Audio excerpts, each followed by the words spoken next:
이사야 1장 전반부에서 하나님과 그분의 백성이 부모와 자식 관계로 그려지는 걸 보았습니다. 자식이 부모를 알아보지 못하고 등을 돌렸다는 탄식이었는데요.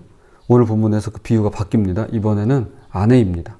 21절 신실하던 성읍이 어찌하여 창기가 되었는고 정의가 거기 충만하였고 공의가 그 가운데 거하였더니 이제는 살인자들 뿐이로다. 자식이 부모를 몰라보는 것도 아픈 일인데 부부 사이에 어쩌다 이렇게 됐냐는 탄식입니다. 오늘 본문은 어디서부터 잘못했는지 그리고 하나님께서 어떻게 다루시는지 구체적으로 보여줍니다. 두 가지로 함께 살펴보도록 하겠습니다. 자, 첫째로 신실하던 성읍이 변질되었습니다. 어떻게 변질되었는지 구체적인 표현 두 가지가 나옵니다. 22절 내 은은 찌꺼기가 되었고 내 포도주에는 물이 섞였도다. 찌꺼기는 은을 재련하는 과정에서 나오는 금속 찌꺼기를 가리키는 것이죠. 순수했던 은에 불순물이 섞여 들어가는 것입니다. 포도주 역시 물을 섞었기 때문에 제 맛을 잃을 수밖에 없는 것이죠. 요한복음 2장에 예수님께서 결혼식 하객으로 가시는 내용이 나옵니다. 가나의 혼인잔치죠. 물을 포도주로 바꾸는 일이 나와요. 그때 연회장이 신랑에게 이런 말을 합니다. 보통은 좋은 포도주를 먼저 내고 손님들이 취한 다음에 덜 좋은 포도주를 낸다라고 말이죠. 즉 손님의 입맛이 무뎌진 다음에 질 낮은 포도주를 내놓는 것이 당시 관리임을 알 수 있습니다. 그러니까 포도주에 물을 타서 파는 것이 상인들에게도 흔한 방법 중 하나였던 것입니다. 교회 여러분, 우리 신앙이라는 것이 어느 날 한꺼번에 모두 무너지는 게 아닙니다. 처음부터 가짜였던 경우는 많지 않습니다. 진짜였던 자리에 아주 조금씩 다른 게 섞여 들어가는 것이죠. 정직했던 말 한마디에 작은 과장이 섞이고 순전했던 마음 한쪽에 계산이 섞이고 그렇게 조금씩 희석되고 흐려지다가 어느 순간에 찌꺼기가 더 많아져 있는 자신을 발견하게 되는 것입니다. 순도가 낮아지는 것이죠.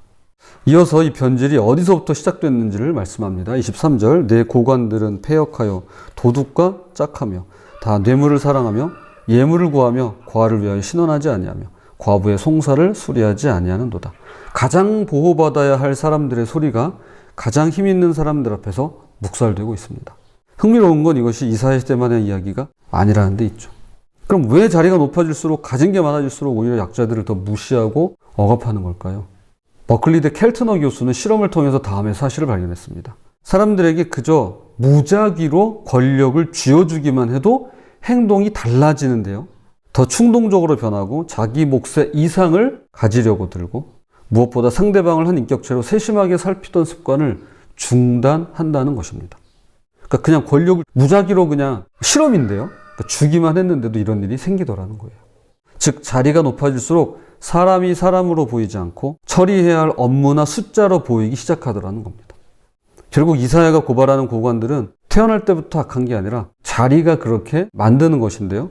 그럼에도 불구하고 이것이 책임이 없다는 뜻은 아니죠. 오히려 그 반대입니다. 누구든지 자리에 대한 위험을 알고 있다면 더 주의해서 경계하면서 자신을 지켜야만 하는 것이죠. 그래서 하나님은 이렇게 말씀하십니다. 24절 그러므로 주 만군의 여호와 이스라엘의 전능자가 말씀하시되 슬프다 내가 장차 내 대적에게 보응하며 내 마음을 편하게 하겠고 내 원수에게 보복하리라. 슬프다 라고 하시며 보응을 선언하십니다. 권력이 사람을 흔든다는 사실을 아는 것과 그 흔들림 앞에서 가만히 손 놓고 있는 것은 전혀 다른 일입니다. 그러므로 가정에서 또 직장에서 또 학교에서 어디든 간에 아주 작은 권한 하나라도 쥐고 있는 그 자리에서 내가 누구의 목소리를 듣고 있는가를 기억하는 우리가 되었으면 좋겠습니다. 이렇듯 신실하던 성읍은 은에 찌꺼기가 섞이듯 포도주에 물이 타지듯 조금씩 변질되어 가는데요. 그럼 변질된 이들을 하나님께서 어떻게 다루실까요? 자, 둘째로 정결하게 하는 불이 운명을 가릅니다. 24절에서 31절까지 읽다 보면 같은 불이 등장합니다. 그런데 그 결과가 정반대라는 사실을 발견하게 돼요. 25절에서 불은 찌꺼기를 녹여 은을 깨끗하게 하는 도구이고요. 31절에서는 마른 나무를 태워 없애는 도구가 됩니다. 그러니까 같은 불 앞에서 누구는 정결해지고 누구는 사라져 버리는 것입니다. 25절입니다. 내가 또 내 손을 내게 돌려 내 찌꺼기를 잿물로 씻듯이 녹여 청결하게 하며 내 혼자물을 다 제하여 버리고 이것은 은 자체를 버리는 것이 아니라 찌꺼기를 녹여내는 것으로 폐기가 아닌 정련입니다. 정련하는 과정입니다. 그래서 다음과 같이 말씀합니다. 26절 내가 내 재판관들을 처음과 같이 내 모사들을 본래와 같이 회복할 것이라 그리한 후에야 내가 의의 성읍이라 신실한 고을이라 불리리라 하셨나니 전혀 새로운 무언가를 만드시겠다는 게 아니라 원래 의도하셨던 모습으로 처음과 같이, 본래와 같이 우리를 지으신 그 뜻에 맞게 그렇게 되돌리시겠다는 겁니다. 그러나 그것은 생각만큼 쉽지가 않죠. 29절, 너희가 기뻐하던 상수리나무로 말미암아 너희가 부끄러움을 당할 것이요 너희가 택한 동산으로 말미암아 수치를 당할 것이며. 여기 상수리나무와 동산은 아름드리 나무와 목가적인 풍경을 말하는 것이 아닙니다. 이것은 당시 백성들이 풍요와 안전을 빌며 찾았던 산당들로 다산과 번역을 약속했던 자리를 가리킵니다. 그러니까 우상 숭배하던 자리예요. 백성들의 마음이 그곳에 가 있었던 것이었습니다. 그런데 정작 심판의 날에는 그것들이 잎사귀가 말라버리고 물없동산으로 변해버린다는 것이죠. 어디를 가나 그런 건 아닌데 그래도 마을 어귀 그리고 또 이렇게 지나다니다 보면 정말 눈에 잘 띄는 곳에 나무가 있고요. 아름드리 나무가 있고요. 거기에 이렇게 새끼줄 그리고 형형색색의 천들을 이렇게 묶어놓은 걸 볼 수 있습니다. 우리 다 알죠. 선앙당도 그렇고 거기서 이제 제사라던가 굿이라던가 그런 걸 하는 자리입니다. 산당인 거죠, 소위 말해서. 여기 지금 성경이 말씀하고 있는. 근데 그런 나무들을 보면요, 다 아름드리 나무예요. 너희가 기뻐하던 상수리 나무가 바로 그런 곳입니다. 사실 우리에게도 이런 상수리 나무가 있을 수 있습니다. 하나님 대신 안정과 풍요를 약속받고 마음을 의탁하는 것들이죠. 통장 잔고일 수도 있고 자리나 인맥일 수도 있고 자녀의 성공일 수도 있습니다. 제가 지금 방금 말씀드린 것들은 잘못된 게 아닙니다. 그러나 하나님의 자리를 차지하고 있다면 그것이 바로 상수리 나무와 동산이라는 것입니다. 31절, 강한 자는 사모라기 같고 그의 행위는 불티 같아서 함께 탈 것이나 끌 사람이 없으리라.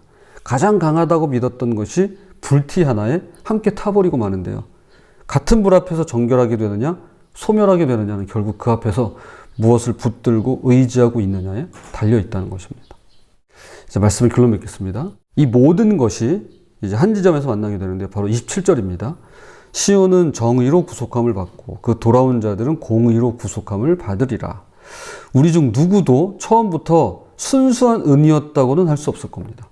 어딘가는 찌꺼기가 있고 어딘가에는 물이 섞여 있으며 마음 한구석에는 하나님 대신 의지하는 나만의 상수리 나무가 있을지 모르겠습니다. 이거 너무 자연스러운 일이라는 거예요. 우리 그냥 가만히 있어도 이런 생각이 드니까요.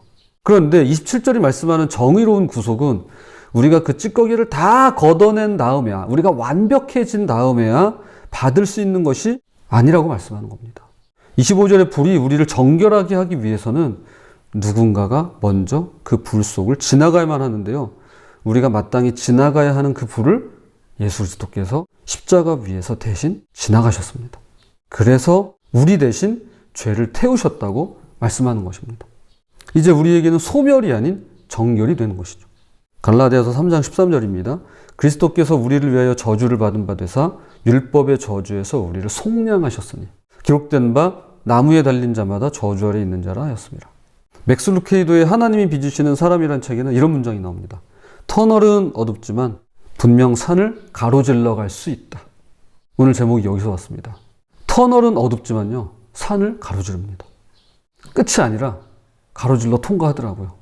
25절의 불은 분명 어두운 터널입니다. 그런데 그 터널은 27절 정의로운 구속의 산으로 이어집니다. 그 어두운 터널을 먼저 우리를 대신해 지나가시는 분이 계시기에 우리가 할 일은 찌꺼기를 숨기는 대신에 앞서가신 예수 그리스도를 뒤따라가는 것입니다.